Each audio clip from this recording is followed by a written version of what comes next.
صدای فرشاد کاکاوندی.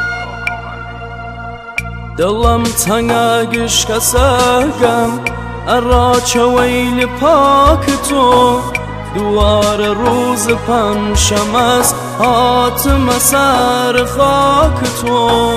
دڵم تەنگە گشکە سەگەم ئەڕاچەوەی لە پاک تۆ دووارە ڕووز پەنجشەمەس هاتمە سەر خاک تۆ.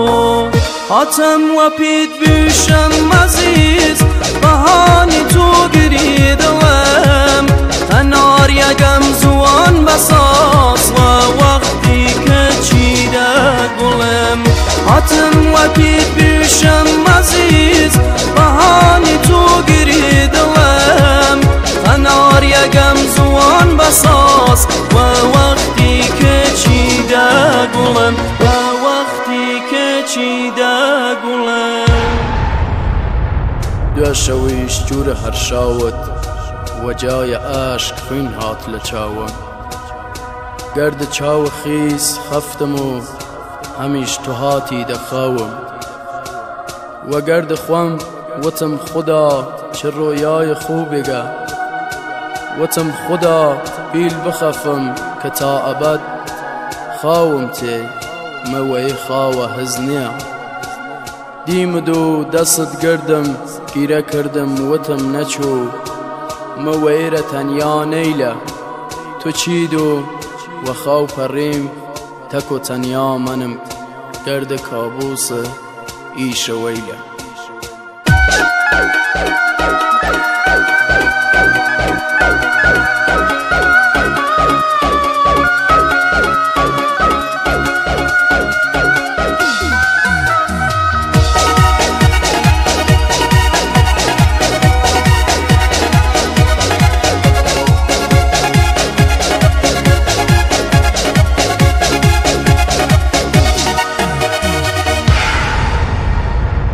دڵم وە قوربان خدا ئیدەفش هەرفم گوش نییە وەخەو پەڕیم وەلی دڵم وەلای مۆستەفا مەنەجا.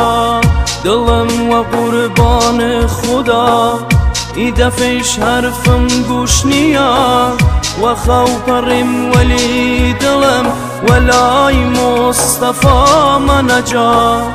ئیدە فەدی تو باو ئەڕام دوعا بکە تا بمرم شاید وە ئەو دنیا بتونم دەسەی لە نازت بگرم.